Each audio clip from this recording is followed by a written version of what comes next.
Hello folks, and welcome to Thorncroft Clematis. It's our latest in the workshop video for you, and we've got one or two things to show you today to bring you up to speed just with where we're at the moment, and which flower shows we're doing this year, some little bits of news, and also a little bit of practical as well.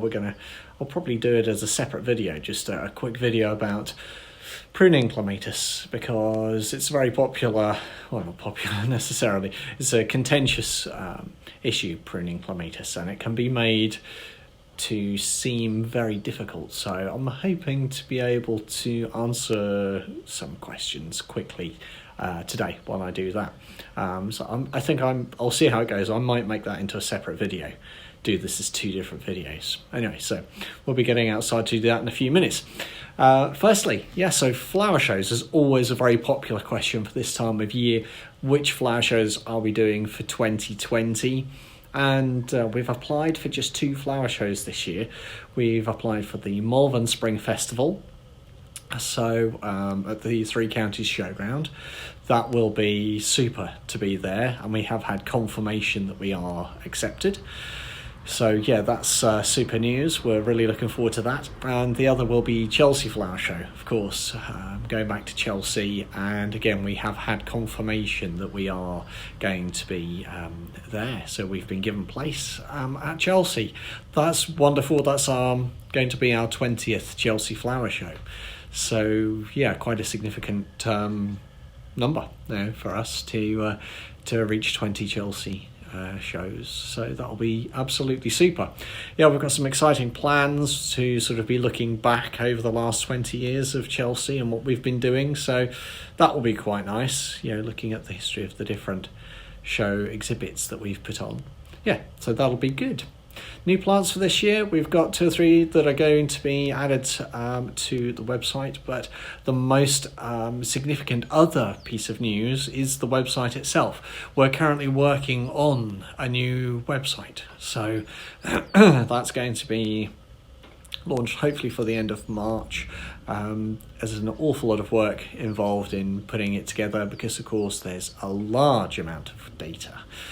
We want it to look just right, but we also need it to function well and to test it rigorously before it's made live. So that's something to look forward to. So there. I'm not going to stop. I'll do some questions shortly, but whilst it's sunny, I'm going to get out there. I'm going to do some pruning, and as I say, I might make that into a separate video. So see you in a minute. Right, hello folks. I hope you hear this all right, and it's not too windy. I wanted to show you a little bit of pruning here, because this is a problem we're having this year. A lot of people are having this same problem with their clematis, because there's been such a mild winter in the UK. So we're in March 2020. It's been very, very mild. We've had a lot of storms, Kira, Dennis, 2 big storms that have come through and across the UK. These have brought very wet weather, but nevertheless it's remained very, very mild all winter. And a lot of our clematis, and here, this particular one, this is Romantica, growing up in this corner here. So Romantica's part of a family called they're the group 3 clematis, hard pruning types. So you want to cut these down, but they're all doing this. They're shooting up at about sort of 1.5 meters high. So all these lovely shoots are coming out way up the plant, and that's a problem, because normally we'd expect to prune them down here. So this is where I pruned to last year. So that is about 30 centimetres, no, probably 40 centimetres off the ground, and this is about the height I'd expect to be pruning Romantica each year. It means that I get nice new growth all the way up the chimney breast here. So that's really what I want to do. But what do? Do we, it's shooting out nicely, isn't it? Well, I'm afraid the simple answer is we have to be hard on the plant, and we will have to prune it lower down into some of these buds here. But what I'm going to do, I'm actually going to cut it, because there's a few shoots here. I'm going to cut it roughly off here at about 60 centimetres, and then I'll give it a couple of weeks and I'll come back, because by then we should hopefully see some of these joints. And even here, now this one here is actually a viable bud, so that's a nice viable bud. I can tell that because it's rubbery to the touch. It's not papery. You can see on this side. On this side there's nothing showing at all, but on this side that's nice and rubbery. So I'm hoping that by pruning it off, I'll just prune it roughly off here, and I'll give it about another 10 days or so, and hopefully within that sort of 10 days the plant will have started to create stronger shoots lower down, and then I'll be able to do a proper hard prune on it. So I'll do that now, and I'll show you what's left once I've finished. Right, so there we are. What was a mass of Clematis with shoots high up, and that a few minutes ago is now no more. So there we are. I've left just the lower stems. I've just chopped them through fairly roughly and divided them out. So I've got 2 bamboos here. I've made sure the bamboos are nice and strong. It's a good idea at this time of year when you're pruning to replace them if they're broken, but yeah, just making sure they're good and sturdy. That will support the stems, you see, between the crown where they enter the soil. That will support them up to the support that they're actually growing onto this nice wire here. So you need to put those in, because if you don't put those bamboos in, then the stems just sway around and swing about in the wind and damage, and that's when infection can set in. So there we are. That's what I've done. I've roughly just cut them off at about 60 centimetres, and I've done that for now because I didn't want all those tall shoots high up the plant. They might look lush and lovely, and they are, but I didn't want it to shoot out from 2 meters high. So sometimes you just have to be hard on them to get the best out of them. But they will now, I will regrow and make a lovely plant in that area, just to fill and give some lovely summer interest. So there we go. That's a hard prune for your Clematis romantica. I hope that's a help. Enjoy your gardening. Hello there, folks. And so hopefully that pruning tip was useful for you. Yeah, it's just typical for mild winters. A lot of our Clematis are going to start producing shoots very high up. And yes, yeah, it's daunting. What do we do? It's got new shoots at 5 foot, 2 meters high. It looks wonderful, but yeah, do I cut it right back? Well, I'm afraid you do. If it makes you feel any better, just tell it Peter said so. And so a few things here. I just want to answer some questions. So I've already done these, really. I've had emails from customers.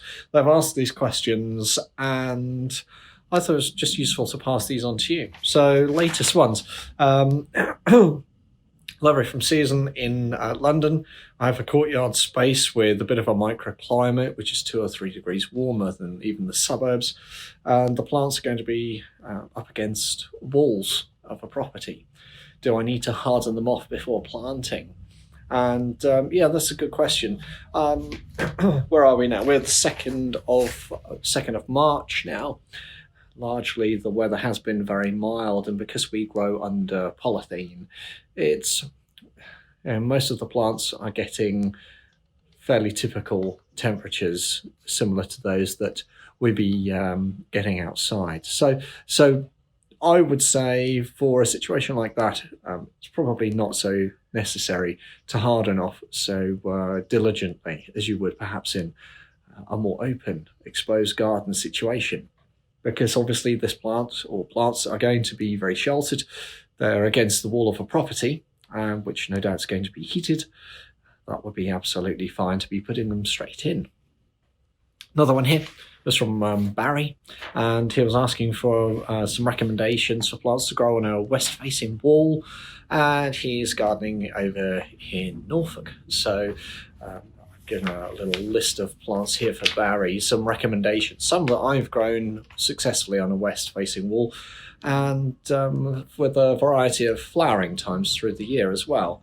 So we've got Deronda, which is a lovely, very large flowered clematis, flowers twice. Comtesse de Bouchaud, which a lot of you will be familiar with, a good old favourite. Ernest Markham is good on a west-facing wall. Grow Ernest Markham with other plants as well. He can be a little shy to flower if planted on his own. So Ernest Markham, if it's not performing very well for you, not flowering very well for you, grow him through a rose or another shrub or another climber, even grown through a Trachelospermum, grown through a honeysuckle or a wisteria. Ernest Markham just grows and performs better with a companion than he does on his own. And that's true for a lot of clematis, in fact. A lot of clematis will be much happier in the arms of another climber than they will on their own. They like that companionship.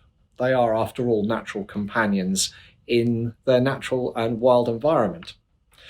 Some others were Ken Donson, good old variety that's been around for some years, still a very good doer. We've got Mrs. George Jackman, Paul Farges, that's a nice variety, little tiny white star-like flower. It's also known as summer snow and Fargesioides, but Paul Farges, its proper name.